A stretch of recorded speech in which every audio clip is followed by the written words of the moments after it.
Hey everyone, it's your favorite cyber prophet Dave here, ready to take you on a wild historical ride through the land of maple syrup, hockey, and some of the most polite people on Earth.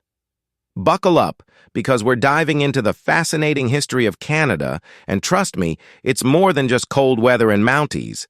Let's kick things off with a trip down memory lane, shall we? Long before Canada was the friendly neighbor to the north, it was home to a rich tapestry of indigenous cultures. We're talking about the First Nations, Métis, and Inuit, who were here long before any European explorers decided to pop by. These guys had complex societies, impressive trade networks, and they managed to live in harmony with the land. Imagine that, living in harmony. What a concept. Then, around the year 1000, Leif Erikson, the Norse explorer, was like, "Hey, let's check out this new land." And so, the Vikings made a brief pit stop in what we now call Newfoundland. But the real European invasion started in the late 15th and early 16th centuries when John Cabot, sailing under the English flag, claimed parts of Canada. But oh boy, the French weren't going to be left out. Jacques Cartier's voyages in 1534 and 1535 gave France a big chunk of the Canadian interior, and voila, New France was born. Fast forward to the 1600s, and we have Samuel de Champlain founding Quebec City in 1608. The French were all about that fur trade, making deals with the indigenous peoples like the Huron and Algonquin. But it wasn't all smooth sailing. The British and the French were constantly butting heads, leading up to the 7 Years' War. Spoiler alert, the British won, and by 1763, New France was no more. Hello, British North America. Now, under British rule, Canada was divided into Quebec and Nova Scotia.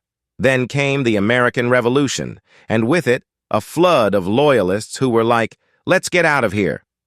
They moved north and settled in British territories, leading to the creation of New Brunswick and the split of Quebec into Upper Canada, Ontario, and Lower Canada, Quebec.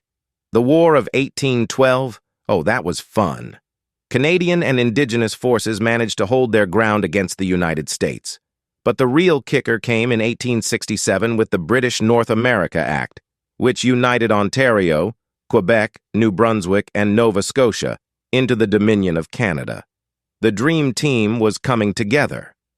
Canada kept expanding westward, acquiring Rupert's Land and the Northwestern Territory in 1870. Manitoba, British Columbia, and Prince Edward Island soon joined the party. The Canadian Pacific Railway, completed in 1885, opened up even more opportunities for growth, though it wasn't without controversy, especially for the indigenous populations who bore the brunt of these expansions. World War I and II, Canada stepped up big time, with Vimy Ridge becoming a symbol of national pride. Post-war, Canada embraced economic growth, social change, and eventually full sovereignty.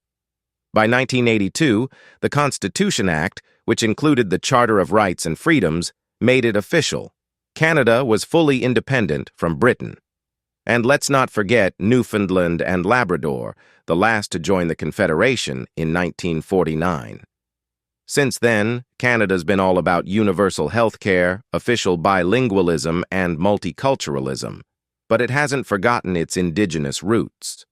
The Truth and Reconciliation Commission in 2008 shed light on the dark history of residential schools, pushing for a future where reconciliation isn't just a buzzword.